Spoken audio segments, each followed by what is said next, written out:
우리 집안 격에 안 맞는 것 같은데요? 상견례 첫 만남, 예비 시어머니는 180만 원짜리 식사비를 예비 며느리에게 내라고 했습니다. 결혼 후에는 더 심해졌죠.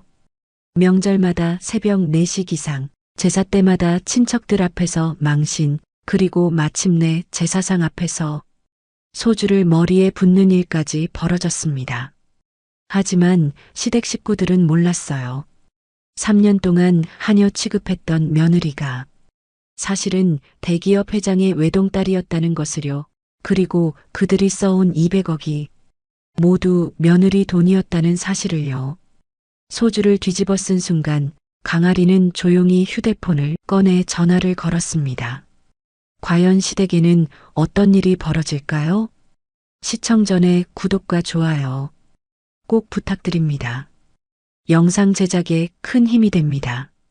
우리 집안 격에 안 맞는 것 같은데요? 박영란의 첫마디였습니다. 서울 강남 한복판 1인당 30만 원이 넘는 고급 레스토랑. 상견례 자리였죠. 강아리는 떨리는 마음으로 예비 시어머니를 마주했습니다. 하지만 박영란의 시선은 차갑기만 했어요. 할인이 입고 온 옷을 위아래로 훑어보더니 코웃음을 쳤습니다. 옆에 앉은 예비 남편 정우진은 아무 말도 하지 않았어요. 그저 메뉴판만 들여다보고 있었습니다. 어머님, 처음 뵙겠습니다. 강할인입니다. 할인이 공손하게 인사했습니다. 박영란은 고개만 까딱했을 뿐 제대로 된 답례도 없었어요. 대신 질문이 쏟아졌습니다. 직장은 어디 다녀요? 저는 중소기업 회계팀에서 일하고 있습니다. 중소기업? 우리 우진이는 대기업 다니는데. 박영란의 목소리에는 실망이 묻어났습니다. 할인은 미소를 지으려 애썼지만 쉽지 않았어요. 학교는 어디 나왔어요? 서울에 있는 4년제 대학교 졸업했습니다. 그래요. 뭐 그럭저럭이네요. 박영란은 시큰둥한 반응이었습니다. 질문은 계속 이어졌어요. 집안은 어떤지, 부모님은 무슨 일을 하시는지, 형제는 있는지, 마치 면접을 보는 것 같았습니다. 할인은 차분하게 대답했어요. 부모님은 사업을 하신다고, 외동딸이라고. 하지만 구체적으로 어떤 사업인지는 말하지 않았습니다. 사업이요? 뭐 작은 가게라도 하시나 봐요. 박영란이 단정 지었습니다. 할인은 부정도 긍정도 하지 않았어요. 그저 미소만 지었습니다. 식사가 나왔습니다. 최고급 한우 코스였어요. 박영란은 음식이 나올 때마다 가격을 언급했습니다. 이 소고기 100g에 15만 원이래요. 평소엔 이런 거 잘 못 먹어보죠? 할인은 조용히 식사를 했습니다. 사실 이보다 비싼 음식도 많이 먹어봤지만 굳이 말하지 않았어요. 우진은 여전히 말이 없었습니다. 가끔 어머니 눈치만 살필 뿐이었죠. 식사가 끝나갈 무렵이었습니다. 박영란이 갑자기 말했어요. 참, 여기 계산은 신부 측에서 하는 게 예의 아닌가요? 할인은 깜짝 놀랐습니다. 상견례 비용을 신부 측이 낸다는 얘기는 처음 들어봤거든요. 우진에게 시선을 돌렸지만 그는 고개를 돌렸습니다. 아, 네. 제가 하겠습니다. 할인은 당황한 마음을 감추고 대답했어요. 계산서를 받아보니 180만 원이 넘었습니다. 6명이 먹은 코스 요리와 술값이었죠. 카드를 건네는 할인의 손이 미세하게 떨렸습니다. 하지만 표정만큼은 평온하게 유지했어요. 박영란은 만족스러운 표정으로 고급 핸드백을 챙겨 들었습니다. 그럼 우리는 먼저 갈게요. 젊은 사람들끼리 잘 마무리하고요. 박영란은 예비 사돈들과 함께 먼저 자리를 떴습니다. 남은 건 할인과 우진뿐이었어요. 우진아, 이게 정말 맞는 거야? 할인이 조심스럽게 물었습니다. 우진은 난처한 표정을 지었어요. 미안해. 엄마가 원래 좀 그래. 이해해줘. 이해? 180만 원을 아무 말도 없이 내라고 하는 게 이해가 돼? 같이 내야지. 목소리를 낮추며. 우리 집안이 좀 전통적이거든. 그냥 한 번만 넘어가자.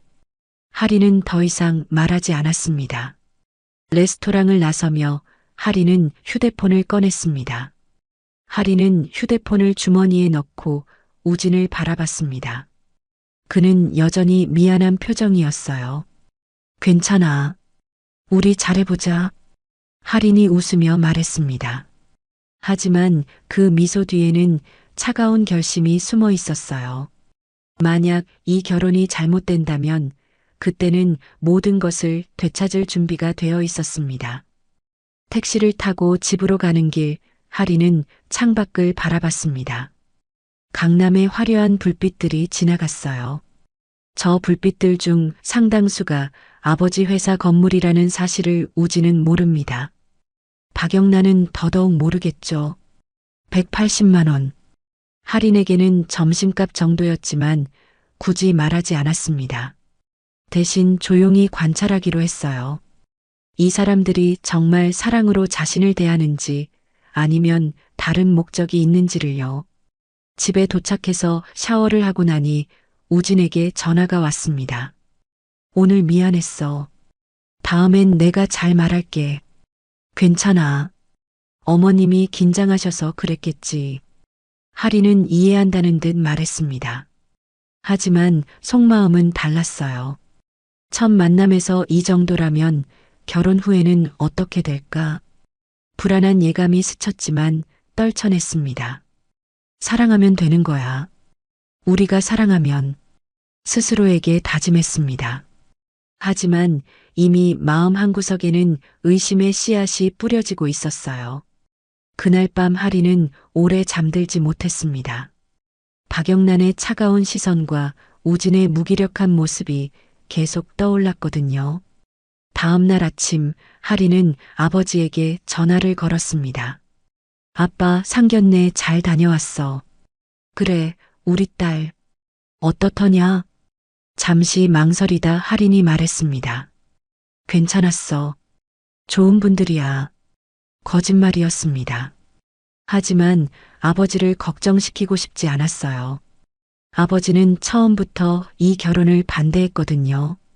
신분을 숨기고 결혼하겠다는 딸의 고집을 꺾지 못했지만 최소한의 안전장치는 마련해 두라고 당부했었습니다. 하리나, 혹시 마음이 바뀌면 언제든 말해라. 알아, 아빠. 걱정 마. 전화를 끊고 나서 하리는 창밖을 바라봤습니다. 서울 시내가 한눈에 보이는 펜트하우스였어요. 이 모든 것을 버리고 평범한 사랑을 선택한 자신이 현명했는지 의문이 들었습니다. 하지만 이미 선택한 길이었어요. 끝까지 가보기로 했습니다. 대신 최 비서에게 지시를 내렸죠. 모든 재산을 신탁 형태로 전환해 주세요. 만약을 대비해서요. 최 비서는 즉시 움직였습니다. 법무팀이 완벽한 서류를 준비했어요. 겉으로는 시댁 명의로 보이지만 실제로는 할인이 언제든 되찾을 수 있는 구조였습니다. 일주일 후 우진에게서 연락이 왔습니다. 할인아, 우리 어머니가 너 만나고 싶대. 할인은 긴장했습니다. 또 무슨 일일까 걱정되었어요. 알았어. 언제 어디서? 이번 주말에 우리 집으로 올래? 가족끼리 편하게. 할인은 승낙했습니다. 하지만 편할 것 같지 않다는 예감이 들었어요. 그 예감은 틀리지 않았습니다. 주말에 할인은 우진의 집을 방문했습니다. 강남의 아파트였어요. 현관문을 열자 박영란이 나왔습니다. 어서 와요. 들어와요. 표면적으로는 반갑게 맞이하는 것 같았지만 눈빛은 여전히 차가웠어요. 할인은 준비해간 선물을 건넸습니다. 어머님, 작은 선물이에요. 박영란은 선물을 받아들고 슬쩍 확인했습니다. 백화점 포장이었지만 브랜드를 확인하더니 미묘한 표정을 지었어요. 고마워요. 이쪽으로 앉아요. 거실 소파에 앉았습니다. 우진은 방에 있다며 박영란과 단둘이 마주 앉게 되었어요. 할인 씨, 결혼 준비 이야기를 해야 할 것 같아서요. 네, 어머님. 우리 집안은 전통을 중시하거든요. 그래서 결혼식도 전통 방식으로 하려고 해요. 할인은 고개를 끄덕였습니다. 예상했던 이야기였어요. 웨딩드레스 말이에요. 필요 없을 것 같아요. 한복으로 하는 게 어때요? 할인은 살짝 당황했습니다. 이미 웨딩드레스를 예약해둔 상태였거든요. 하지만 저는 웨딩드레스도 입고 싶은데요. 두 개 다 하면 비용이 너무 많이 들잖아요. 한복 하나로 하는 게 경제적이죠. 박영란의 말투는 단호했습니다. 할인은 우진을 불러달라고 하려다 참았어요. 이런 일로 남편에게 의지하고 싶지 않았습니다. 알겠습니다. 어머님 뜻대로 하겠습니다. 박영란은 만족스러운 표정을 지었어요. 하지만 거기서 끝이 아니었습니다. 그리고 예단이랑 예물도 우리 집에서 준비할게요. 신부 측은 그냥 받기만 하면 돼요. 감사합니다, 어머님. 대신 신부 측에서 준비할 게 있어요. 박영란이 종이 한 장을 건넸습니다. 거기에는 여러 항목이 적혀 있었어요. 혼수 목록이었습니다. 이 정도는 준비해와야 시집 생활이 편할 거예요. 할인은 목록을 훑어봤습니다. 가전제품부터 가구, 침구까지 상당한 금액이었어요. 대략 계산해도 3천만 원은 넘어 보였습니다.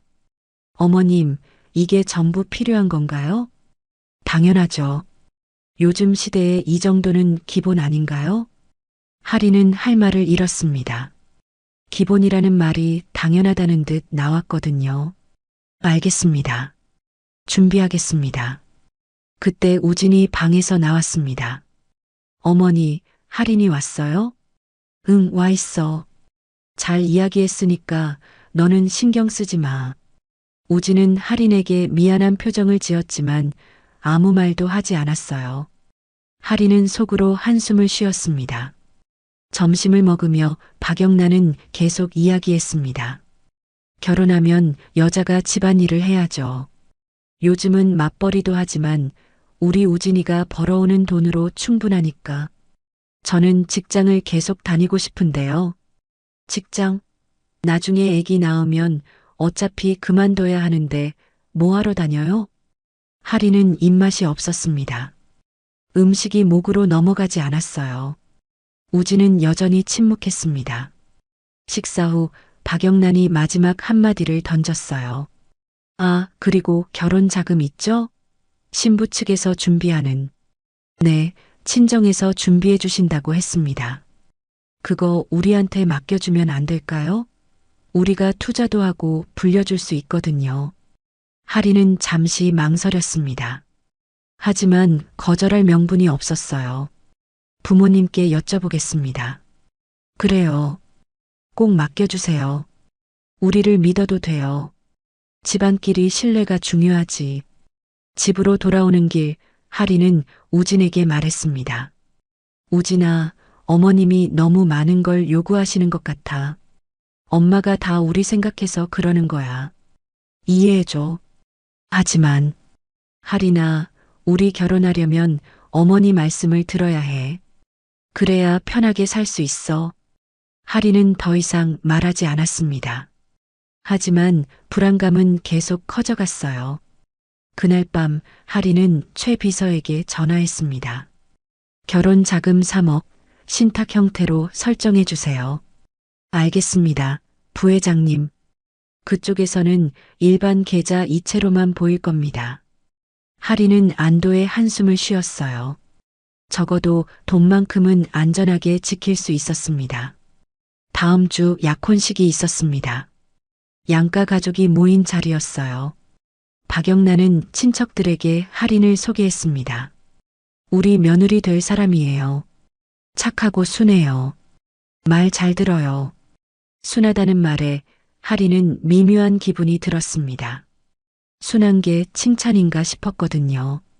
약혼식 후 박영란이 할인을 따로 불렀어요.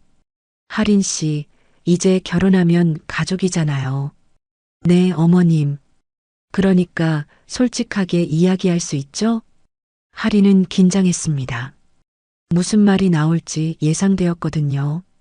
결혼하면 월급 통장 관리는 시댁에서 하는 게 좋을 것 같아요. 네. 여자가 돈 관리하면 쓸데없는 데 쓰잖아요. 우리가 해주는 게 나아요. 하리는 할 말을 잃었습니다. 아직 결혼도 안 했는데 벌써 이런 요구를 하다니. 어머님, 제 월급은 제가 관리하고 싶습니다. 그게 무슨 말이니? 가족끼리 뭘 그렇게 따져? 따지는 게 아니라. 하린 씨, 우리 집안 며느리가 되려면 이 정도는 해줘야죠. 박영란의 목소리에는 압박이 실려 있었습니다. 하리는 결국 고개를 끄덕였어요. 알겠습니다. 잘 생각했어요. 우리가 하린 씨 위해서 잘 관리해 줄게요. 하리는 그날 집에 돌아와 한참을 울었습니다. 이게 정말 맞는 결혼인지 의문이 들었거든요. 하지만 이미 약혼까지 한 상태였어요. 되돌리기에는 너무 많이 왔습니다. 최 비서에게 다시 연락했어요. 제 월급 계좌도 신탁으로 설정해 주세요. 부회장님, 정말 괜찮으시겠습니까? 괜찮아요. 그냥 만약을 대비하는 거예요. 하리는 스스로를 달랬습니다. 사랑하면 되는 거라고, 시간이 지나면 나아질 거라고. 하지만 마음 한구석은 이미 차갑게 식어가고 있었습니다. 결혼식 날이 밝았습니다. 하리는 박영란이 준비한 전통 한복을 입었어요. 자신이 꿈꿔온 웨딩드레스는 입지 못했지만 웃으며 식을 치렀습니다. 하객들 앞에서 절을 올릴 때였어요. 박영란이 작은 목소리로 말했습니다. 허리를 더 숙이렴. 예의가 없어 보인다. 하리는 허리를 더 숙였습니다. 무릎이 아팠지만 참았어요. 이게 시작일 뿐이라는 걸 아직 몰랐습니다. 신혼여행도 시댁 뜻대로였어요. 하리는 유럽을 가고 싶었지만 박영란이 반대했습니다. 너무 멀고 비싸다. 제주도로 가. 결국 3박 4일 제주도 여행이었습니다. 그나마도 우진은 회사 일로 전화를 계속 받았어요. 신혼여행이라는 느낌이 들지 않았습니다. 여행에서 돌아오자마자 시댁에 가야 했어요. 이제부터 우리 집 며느리네. 잘 따라주길 바란다. 박영란의 말에는 따뜻함이 없었습니다. 마치 직원을 채용한 것 같은 느낌이었어요. 신혼집은 할인명의 강남 아파트였습니다. 친정에서 결혼 선물로 준 곳이었어요.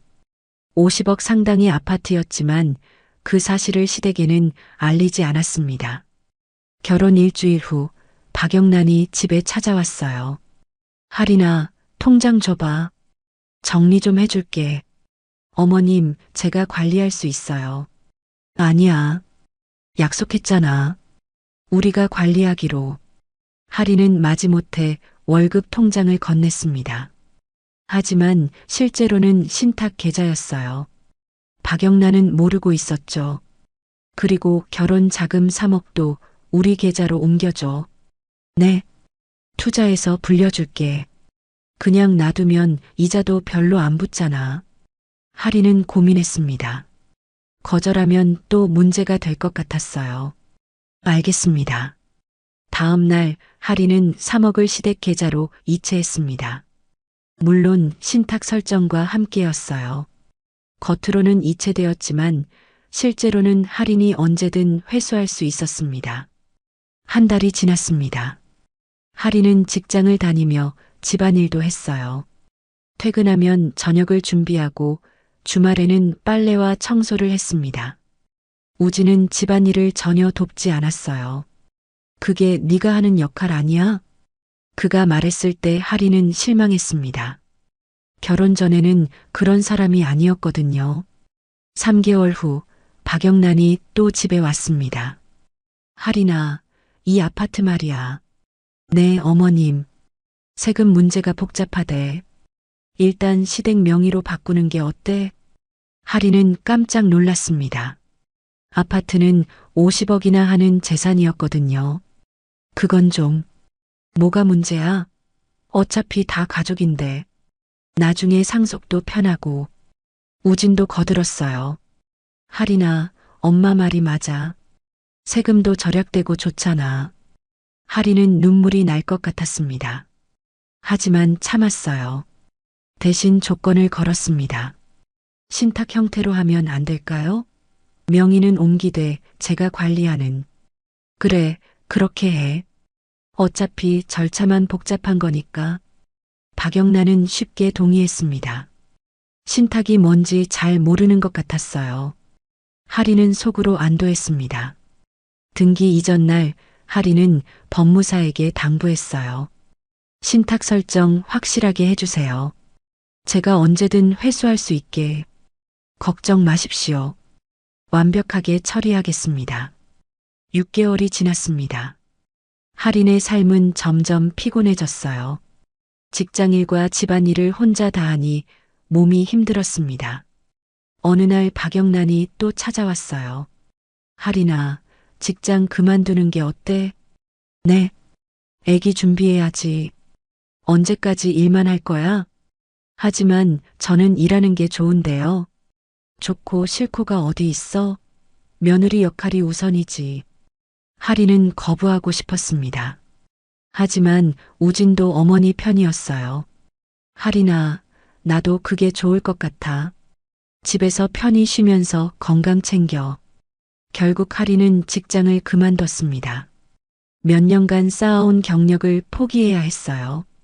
마지막 월급이 들어왔습니다. 박영란이 당연하다는 듯 말했어요. 그 돈도 우리한테 줘.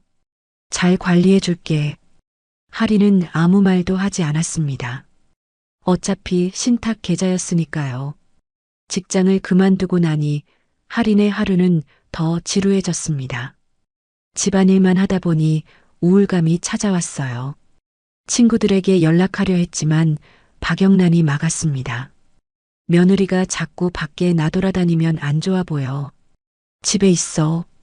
그렇게 할인은 점점 세상과 단절되어 갔습니다. 명절과 제사가 지옥이었어요. 모든 준비를 혼자 해야 했습니다. 첫 추석이었습니다. 새벽 4시에 일어나 20가지 음식을 준비했어요. 시댁 친척 30명이 올 예정이었습니다. 손이 저려올 때까지 요리했지만 박영란은 만족하지 않았어요. 이 나물은 너무 짜. 저는 다 타고. 할인은 사과했습니다. 하지만 친척들 앞에서 망신을 당해야 했어요. 우리 며느리가 아직 서툴러서 그래. 박영란의 말에 친척들이 웃었습니다. 할인은 고개를 숙였어요. 눈물이 날 것 같았지만 참았습니다. 명절이 끝나고 할인은 몸져 누웠어요. 너무 피곤했거든요. 하지만 박영란은 병원에 가는 것도 허락하지 않았습니다. 그까짓 감기로 뭐하러 병원 가. 집에서 쉬면 나아. 결국 일주일을 알아누워야 했습니다. 우진은 일이 바쁘다며 돌보지 않았어요.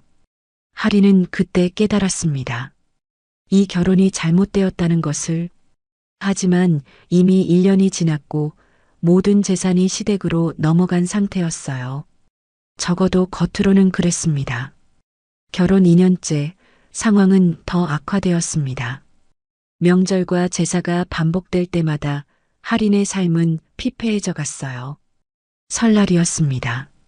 또다시 새벽 4시에 일어나 음식을 준비했어요.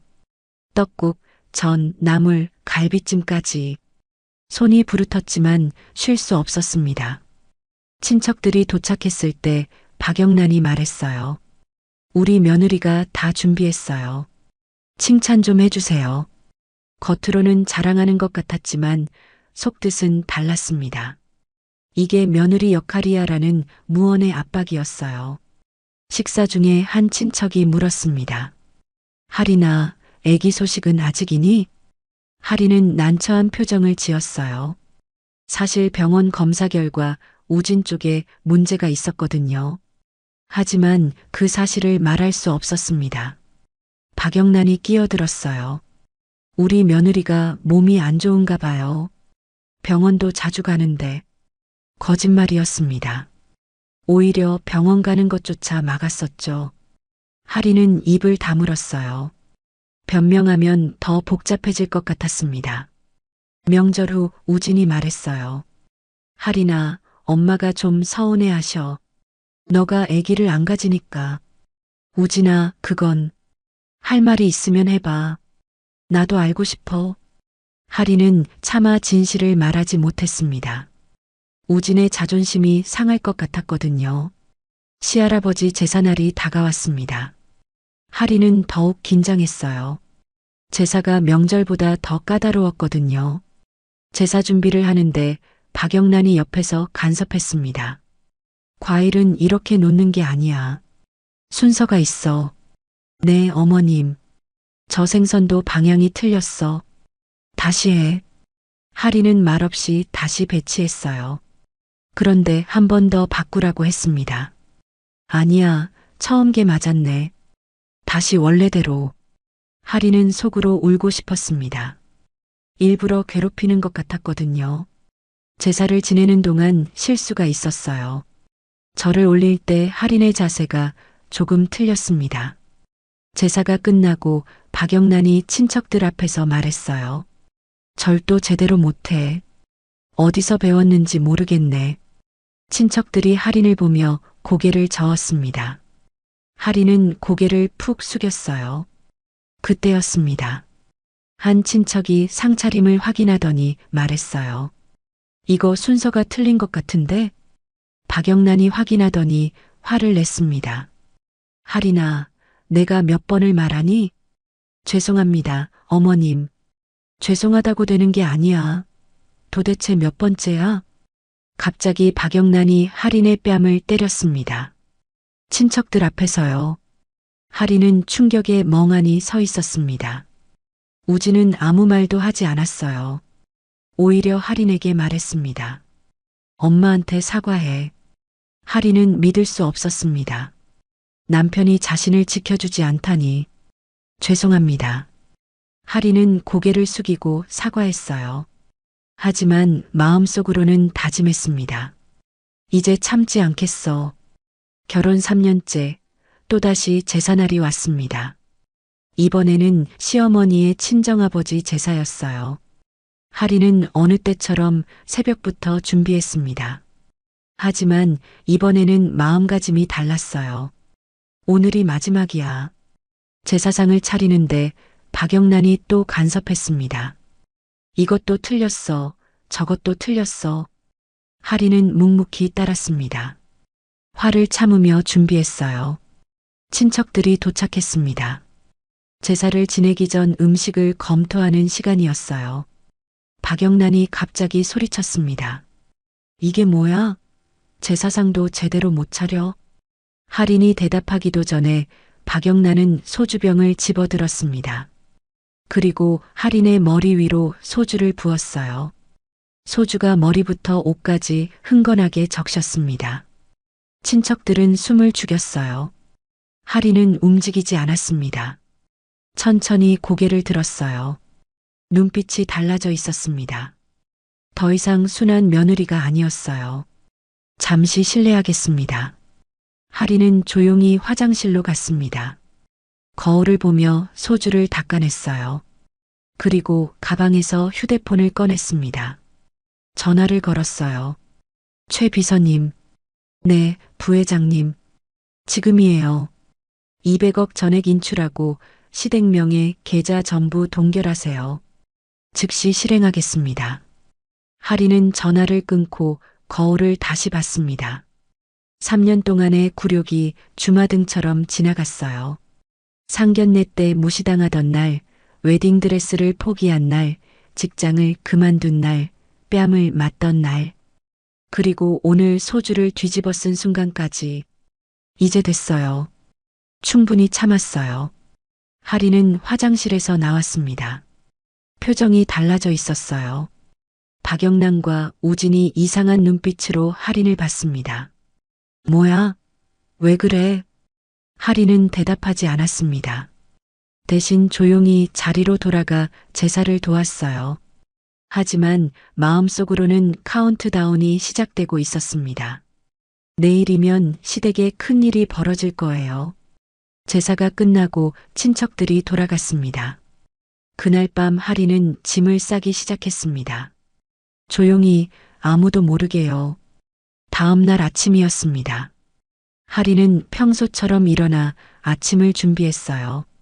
겉으로는 아무 일도 없었던 것처럼 행동했습니다.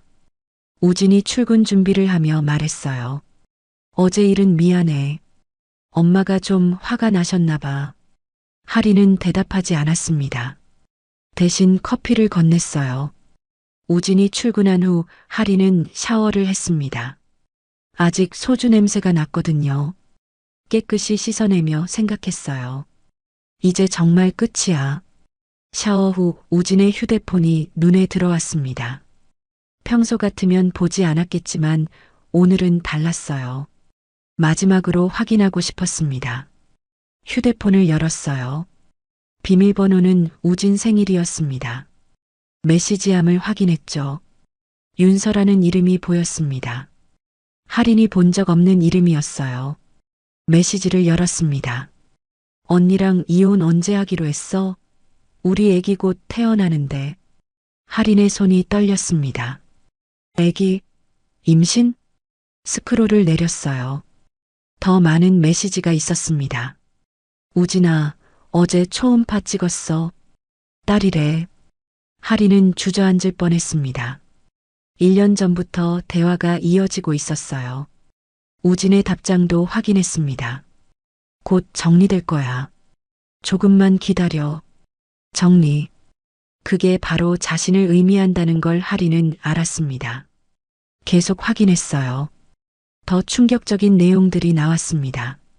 엄마가 이혼 서류 준비했대. 걱정 마. 재산 분할도 없어. 다 우리 명의니까.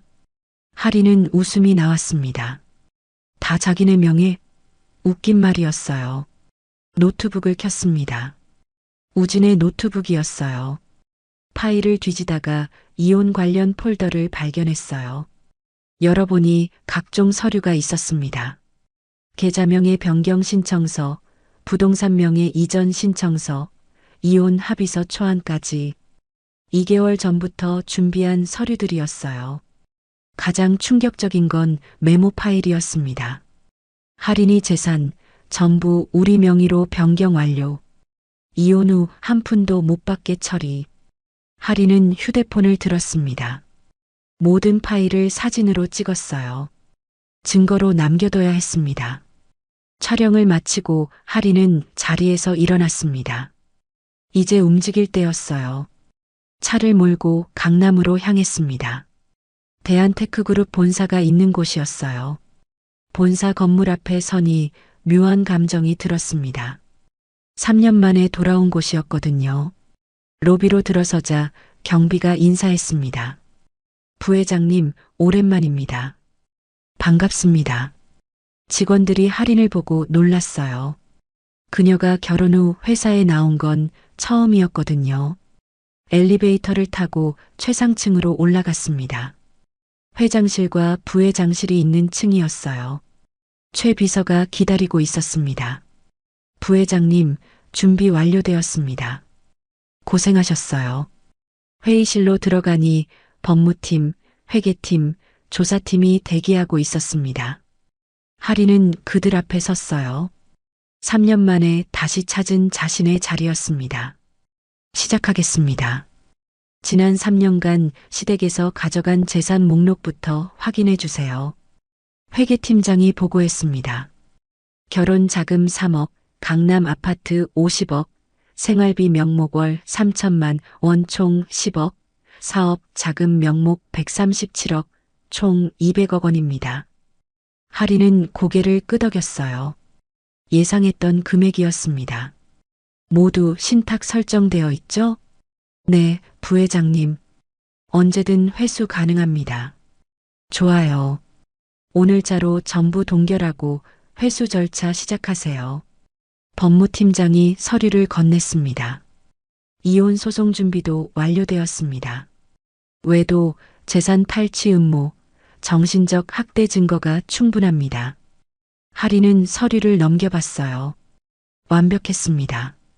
위자료는 얼마로 청구할까요? 50억으로 하겠습니다.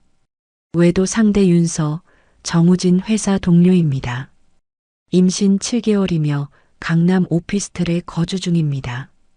해당 오피스텔도 정우진이 구매했으며 자금은 부회장님 계좌에서 나갔습니다. 할인은 웃음이 나왔습니다. 지금까지 자기 돈으로 바람피운 거였어요. 명품 선물 내역도 확인했습니다. 3천만 원 상당입니다. 역시 부회장님 돈입니다. 다 회수하세요. 조사팀장이 계속 보고했어요. 시어머니 박영란, 최근 백화점에서 명품 가방 구매 시도, 오늘 오전 카드 거절 예정입니다.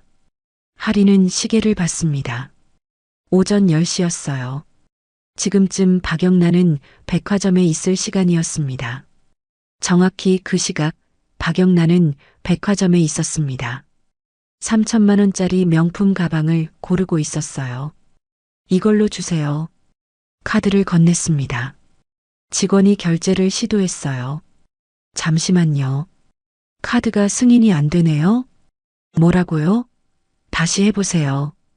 여러 번 시도했지만 결과는 같았습니다. 박영란은 다른 카드를 꺼냈어요. 그것도 거절당했습니다. 얼굴이 빨개진 박영란은 서둘러 백화점을 나왔습니다.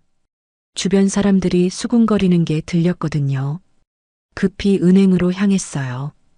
계좌를 확인해야 했습니다. 은행에 도착한 박영란은 창구로 갔습니다. 계좌 조회 좀 해주세요. 직원이 확인하더니 이상한 표정을 지었어요. 잠시만요. 지점장님 모셔올게요. 지점장이 나왔습니다. 박영란을 VIP실로 안내했어요. 고객님, 계좌에 문제가 있습니다. 무슨 문제요? 모든 계좌가 동결되었습니다. 동결? 왜요? 신탁해지 요청이 들어왔습니다. 실제 소유주의 요청으로요. 실제 소유주? 그게 무슨 소리예요? 지점장이 서류를 보여줬습니다. 이 계좌들은 모두 신탁 자산입니다. 명의상 고객님이시지만 실제 소유주는 강아린 씨입니다. 박영란은 믿을 수 없다는 표정이었어요. 말도 안 돼요. 우리가 3년 동안 관리한 돈인데 관리인 역할을 하신 겁니다. 소유권은 처음부터 강아린 씨에게 있었습니다. 박영란은 의자에 주저앉았습니다. 그럼 우리가 쓸 수 있는 돈이 하나도 없다는 거예요? 네, 고객님. 그렇습니다. 박영란은 집으로 달려갔습니다. 우진에게 전화를 걸었어요. 우진아, 큰일 났어. 계좌가 다 막혔어. 뭐라고요? 할인이가 뭔가 했어. 당장 집으로 와. 우진은 서둘러 회사를 나왔습니다. 집에 도착하니 박영란이 온 집안을 뒤지고 있었어요. 통장이 다 어디 갔어? 부동산 서류는? 엄마, 진정하세요. 무슨 일이에요? 은행에서 그러는데 우리 돈이 다 할인이 거래. 신탁이라는 게 설정되어 있대. 그게 무슨 소리예요? 우진도 자기 계좌를 확인했습니다. 역시 동결되어 있었어요. 이럴 리가 없는데. 그때 우진은 문득 떠올렸습니다. 어제 할인의 이상한 행동을요. 전화를 걸던 모습, 달라진 눈빛. 할인이가 알았나 봐요. 뭘 알았는데? 우진은 대답하지 못했습니다. 윤서와의 일을 어떻게 말하겠어요. 박영란이 등기부등본을 꺼냈습니다. 살고 있는 아파트 서류였어요. 확인하더니 비명을 질렀습니다. 이 집도 신탁이야. 할인이 명의로 되어 있어. 우진은 얼굴이 하얗게 질렸습니다. 3년 동안 자기네 것이라고 생각했던 모든 게 사라진 거예요. 어떻게 이럴 수가. 우리가 완전히 속은 거잖아. 박영란이 소리쳤습니다. 우진은 소파에 주저앉았어요. 그날 저녁 할인은 집에 돌아오지 않았습니다. 짐도 이미 빠져나간 상태였어요. 박영란이 할인 번호로 전화를 걸었습니다. 하지만 받지 않았어요. 이 여자가 지금 우리를 무시하는 거야? 다시 걸었습니다. 이번엔 연결되었어요. 여보세요? 할인의 목소리는 차분했습니다. 3년 동안 듣던 그 조심스러운 목소리가 아니었어요. 할인아, 당장 집으로 와. 이게 무슨 짓이니? 제가 왜 그래야 하죠? 뭐, 지금 말대꾸 하는 거야? 말대꾸가 아니라 질문입니다. 어머님. 아니, 이제는 어머님이 아니네요. 할인아, 우리 돈 당장 돌려놔. 어머님 돈이요? 처음부터 제 돈이었는데요. 박영란은 할 말을 잃었습니다. 할인이 전화를 끊어버렸어요. 우진이 휴대폰을 확인했습니다. 윤서에게 전화를 걸려다 멈췄어요. 할인이 모든 걸 알고 있을 것 같았거든요. 그의 예상은 맞았습니다. 할인은 이미 모든 증거를 확보한 상태였어요. 다음 날 아침 박영란과 우진은 다시 은행을 찾았습니다. 어떻게든 방법을 찾아야 했어요. 지점장이 난처한 표정으로 말했습니다. 법적으로 방법이 없습니다. 신탁계약이 명확하거든요. 그럼 우리는 어떻게 하라고요? 변호사와 상담하시는 게 좋겠습니다.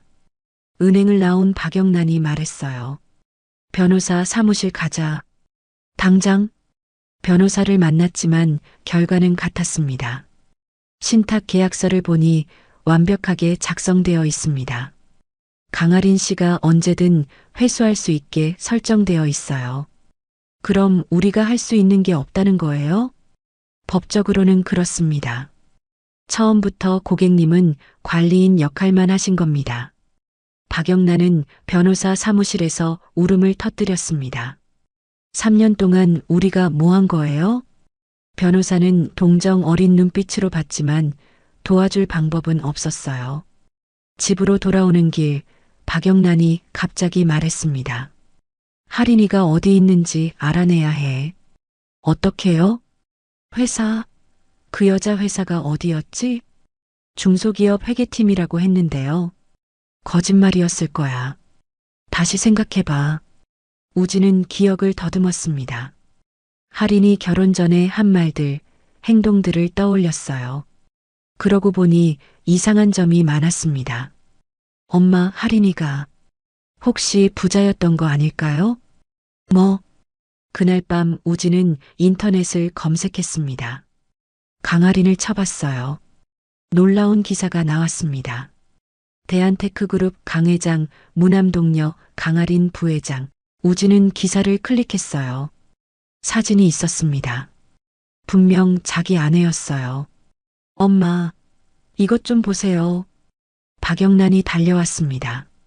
화면을 보더니 입을 다물지 못했어요. 대한테크? 매출 10조 원이 넘는 대기업이었어요. 우리가 재벌한테 그렇게 한 거야? 우진은 뒤늦게 후회했습니다. 하지만 이미 늦었어요. 다음 날 박영란은 결심했습니다. 대한테크 본사로 가자. 직접 만나야 해. 엄마, 그게 좋을까요? 다른 방법이 없잖아. 그들은 대한테크 본사로 향했습니다. 강남의 우뚝 솟은 50층 건물이었어요.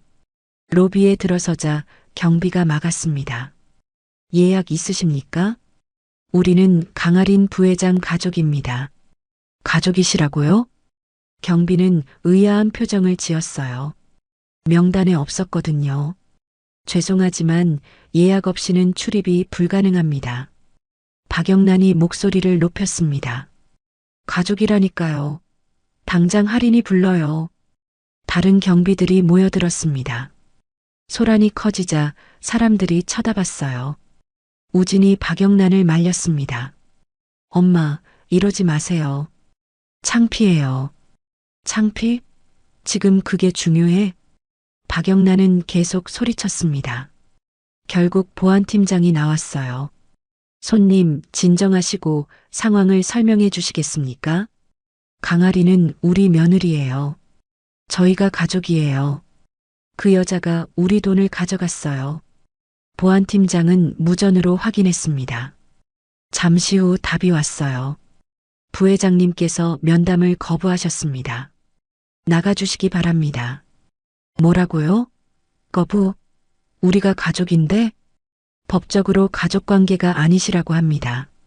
박영란은 믿을 수 없었습니다. 아직 이혼도 안 했어요.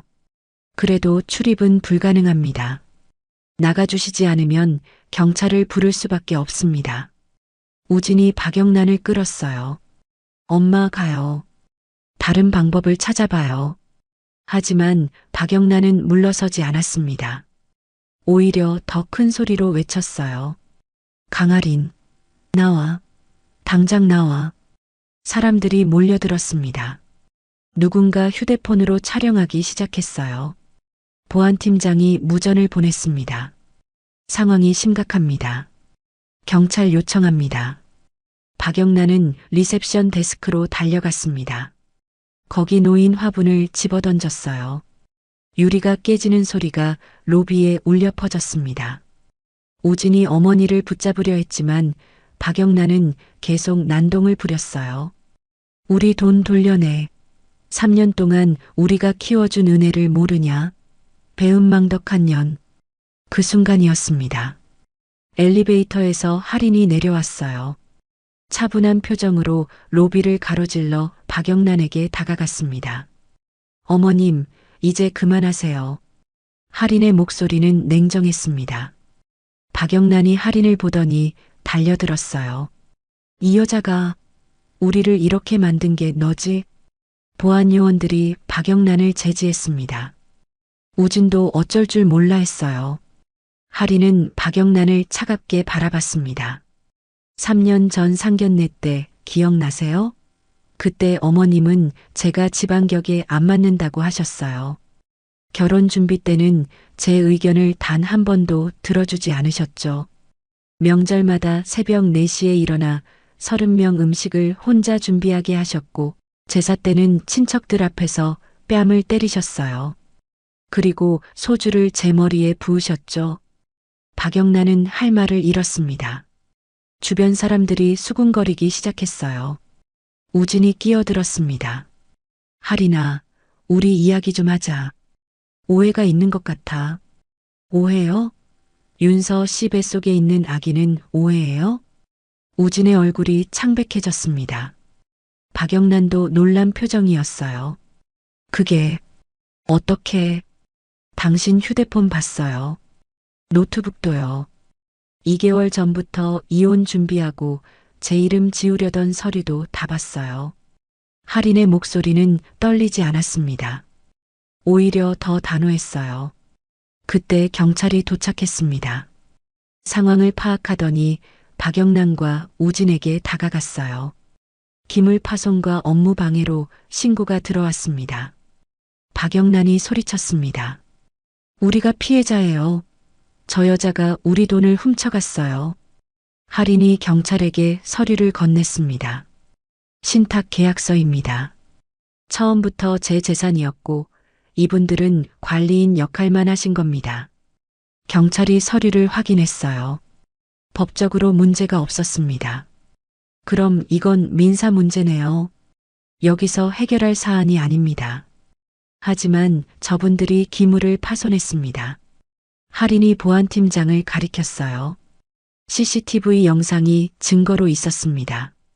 결국 박영란과 우진은 경찰서로 연행되었습니다. 로비에 모인 사람들이 휴대폰으로 촬영했어요. 그 영상은 곧 온라인에 퍼졌습니다. 할인은 그 모습을 조용히 지켜봤습니다. 최 비서가 다가왔어요. 부회장님, 괜찮으십니까? 괜찮아요. 이제 시작일 뿐이에요. 그날 저녁 온라인은 이 사건으로 들끓었습니다. 여론은 완전히 할인 편이었습니다. 시댁의 행동이 너무 심했거든요. 경찰서에서 나온 박영란과 우진은 집으로 돌아갔습니다. 하지만 집 앞에 법원명도 명령서가 붙어 있었어요. 이것까지, 집까지 빼앗아 가는 거야? 우진이 울먹였습니다. 박영란은 그 자리에 주저앉았어요. 2주 안에 집을 비워야 했습니다. 갈 곳도 없었고 돈도 없었어요. 한 달이 지났습니다.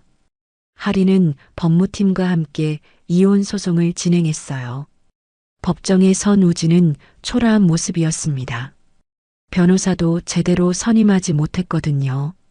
재판장이 증거를 검토했습니다. 외도 증거, 임신 사실, 재산 탈취 음모까지 모든 게 명확했어요. 피고의 잘못이 명백합니다.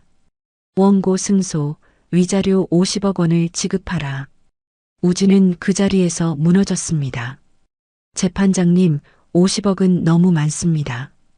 저는 지금 한 푼도 없어요. 그건 피고의 사정입니다.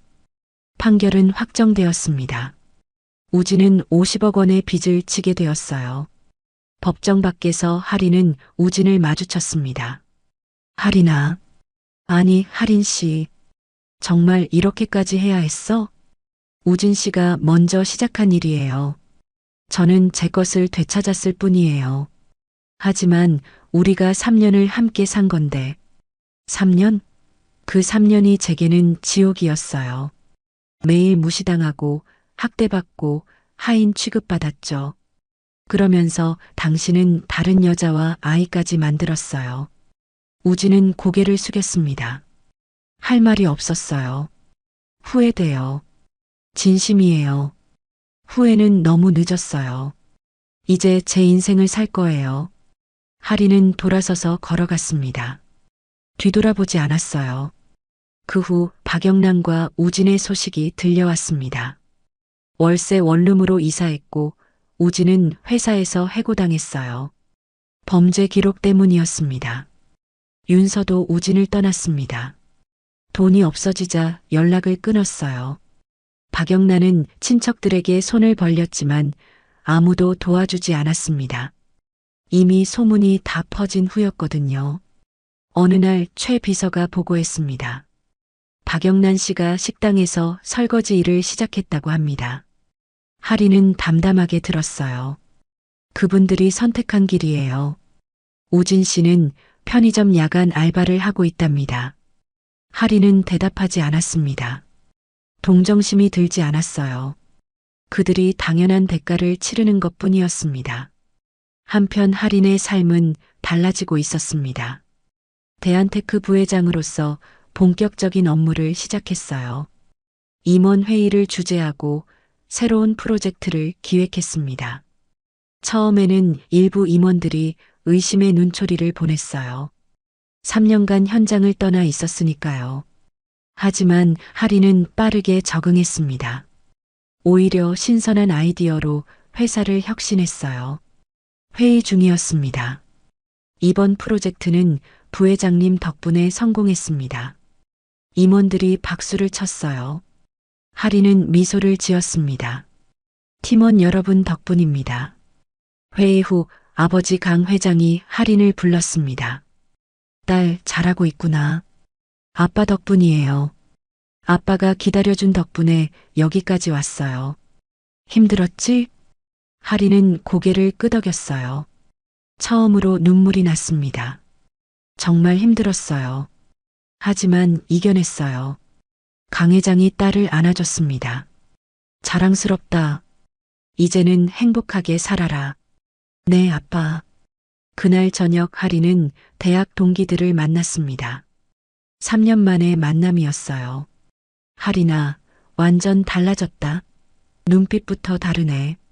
친구가 말했습니다. 하리는 웃었어요. 이제야 진짜 나를 찾은 것 같아. 결혼 생활 힘들었다며? 소문 들었어. 힘들었지. 하지만 덕분에 더 강해진 것 같아. 친구들은 하린의 이야기를 들으며 응원했습니다. 잘했어. 그런 사람들 응징해야지. 응징이라기보다는 그냥 내 것을 되찾았을 뿐이야. 식사 후 하린은 혼자 한강변을 걸었습니다. 시원한 바람이 불었어요. 휴대폰이 울렸습니다. 모르는 번호였어요. 받았습니다. 여보세요? 하린 씨. 접니다. 엄마가 많이 아파요. 병원비가 없어서. 우진의 목소리였습니다. 하리는 잠시 망설였어요. 죄송하지만 도와드릴 수 없어요. 제발이요. 한 번만. 우진 씨, 3년 전에 제가 아팠을 때 기억나세요? 어머님이 병원 가지 말라고 하셨죠. 그때 당신은 아무 말도 안 했어요. 이제 저도 마찬가지예요. 죄송합니다. 하리는 전화를 끊었습니다. 가슴 한편이 아팠지만 필요한 선택이었어요. 6개월이 흘렀습니다. 하린의 하루는 바빴지만 행복했어요. 매일 아침 한강변 펜트하우스에서 눈을 떴습니다. 창 밖으로 서울 전경이 한눈에 들어왔어요. 해가 떠오르는 모습이 아름다웠습니다. 커피 머신으로 직접 원두를 갈아 커피를 내렸어요. 3년 동안 한 번도 제대로 마셔보지 못했던 여유였습니다. 발코니에 나가 커피를 마시며 하루를 계획했어요. 오늘은 중요한 프레젠테이션이 있는 날이었습니다. 옷장을 열었습니다. 고급 정장들이 가지런히 걸려 있었어요. 시댁에서는 입을 수 없었던 옷들이었습니다. 회색 정장을 선택했어요. 거울을 보며 미소 지었습니다. 이제 정말 내가 원하는 모습이네. 출근 준비를 마치고 현관을 나섰습니다. 전용 엘리베이터를 타고 지하 주차장으로 내려갔어요. 기사님이 차 문을 열어줬습니다. 부회장님, 오늘도 좋은 하루 되십시오. 감사합니다. 차 안에서 하리는 오늘 발표 자료를 점검했습니다. 신규 사업 제안이었어요.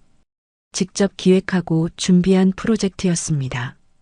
대한테크 본사에 도착했어요. 로비를 지나갈 때 직원들이 공손하게 인사했습니다. 안녕하십니까, 부회장님. 하리는 일일이 답례했어요. 3년 전과는 완전히 다른 대우였습니다. 임원 회의실에 들어갔습니다. 이사들이 모두 자리하고 있었어요. 그럼 시작하겠습니다. 하린의 프레젠테이션은 완벽했습니다. 질문에도 막힘없이 대답했어요. 회의가 끝나고 박수가 터졌습니다. 훌륭합니다, 부회장님. 승인하겠습니다. 감사합니다. 점심시간이었습니다. 임원 식당에서 식사를 하는데 한 여직원이 다가왔어요. 부회장님, 여쭤봐도 될까요? 네, 말씀하세요. 어떻게 그렇게 강해지셨어요? 소문 들었거든요. 힘든 일을 겪으셨다고. 하리는 잠시 생각했습니다. 강해진 게 아니라 원래의 저를 찾은 거예요. 남에게 맞추느라 잃어버렸던 모습을요. 여직원은 감동한 표정이었어요. 저도 힘내야겠어요. 부회장님처럼요. 하리는 미소를 지었습니다. 자신의 이야기가 누군가에게 용기가 된다는 게 뿌듯했어요. 오후에는 아버지와 티타임을 가졌습니다. 회장실이었어요. 요즘 어떠냐? 좋아요, 아빠. 정말 즐거워요. 다행이다. 그때 내가 더 말렸어야 했나 후회했었어.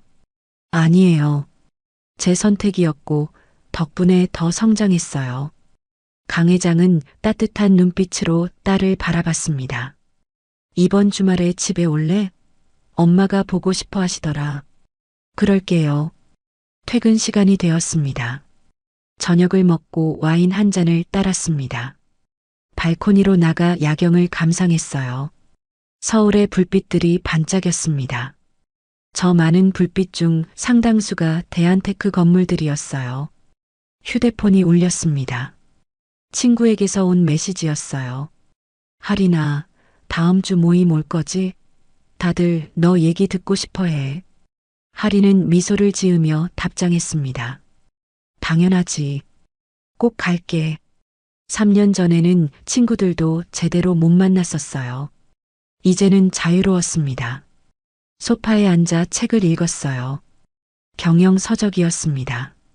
공부하는 게 즐거웠어요. 다음 날 아침, 하리는 특별한 일정이 있었습니다. CEO 포럼 강연이었어요. 강연장에는 많은 사람들이 모여 있었습니다. 할인의 이야기를 듣고 싶어 하는 사람들이었어요. 마이크를 잡고 할인이 말했습니다. 안녕하세요. 대한테크 강할인입니다. 오늘은 제 이야기를 솔직하게 나누고 싶습니다. 할인은 3년간의 결혼 생활을 담담하게 이야기했어요. 상견례 때의 모욕, 결혼 후의 통제, 명절과 제사의 고통까지 청중들은 숨죽이며 들었습니다. 가장 힘들었던 건 제 자신을 잃어가는 거였어요. 매일 누군가의 기대에 맞춰 살다 보니 진짜 제가 누군지 잊어버렸죠. 하지만 포기하지 않았어요. 만약을 대비해 안전장치를 마련했고 결국 제 것을 되찾았습니다. 박수가 쏟아졌습니다. 여러분께 말씀드리고 싶어요. 절대 자신을 잃지 마세요. 누구를 위해 사는 게 아니라 자신을 위해 사십시오. 강연이 끝나고 많은 사람들이 할인에게 다가왔어요. 저도 용기를 내야겠어요. 감사합니다. 희망이 생겼어요. 할인은 한 명 한 명과 악수하며 격려했습니다. 오후에는 자선단체를 방문했어요. 가정폭력 피해자들을 돕는 곳이었습니다. 할인은 1억 원을 기부했어요. 감사합니다, 부회장님. 큰 힘이 됩니다. 제가 받은 도움을 나누고 싶어요. 시설을 둘러보며 여성들과 대화를 나눴습니다. 그들의 이야기를 들으니 마음이 아팠어요. 하지만 동시에 희망도 보였습니다. 다들 새로운 삶을 시작하려 애쓰고 있었거든요. 저녁에는 친한 언니를 만났습니다. 오랜 친구였어요. 할인아, 요즘 정말 행복해 보여. 응, 진짜 행복해. 그때 그 선택 잘한 것 같아. 힘들었지만 이겨낸 거니까. 맞아. 후회 없어. 두 사람은 와인을 마시며 이야기를 나눴습니다. 옛날 이야기도 하고 미래 계획도 나눴어요. 할인아, 새로운 사랑 계획은 없어? 아직은 나 자신에게 집중하고 싶어. 사랑은 나중에 생각할게. 그것도 좋은 선택이야. 밤늦게 집에 돌아온 할인은 다시 발코니로 나갔습니다. 와인 잔을 들고 야경을 바라봤어요. 시원한 바람이 불었습니다. 머리카락이 날렸어요. 휴대폰을 꺼내 오래된 사진을 봤습니다. 3년 전 상견례 날 사진이었어요. 그때의 자신은 어색하고 불안해 보였습니다. 지금의 자신과는 완전히 달랐어요. 정말 많이 변했네. 할인은 사진을 지우지 않았습니다. 기억하고 싶었거든요. 어떻게 여기까지 왔는지를요. 멀리서 불꽃놀이가 터졌습니다. 한강 축제였어요. 형형색색의 불꽃이 하늘을 수놓았습니다. 할인은 그 모습을 조용히 감상했어요. 이제야 나도 숨 좀 쉬겠네요, 시어머니. 그 말을 바람에 실어보냈습니다. 불꽃놀이가 끝나고 할인은 방으로 들어갔어요. 침대에 누워 천장을 봤습니다. 내일은 또 어떤 일이 일어날까? 기대되었습니다. 서울의 밤은 깊어갔습니다. 하지만 할인의 미래는 밝게 빛나고 있었어요. 오늘 이야기가 좋으셨다면 구독과 좋아요, 알람 설정 잊지 마시고 소중한 댓글 하나가 큰 힘이 됩니다. 시청해 주셔서 진심으로 감사드립니다.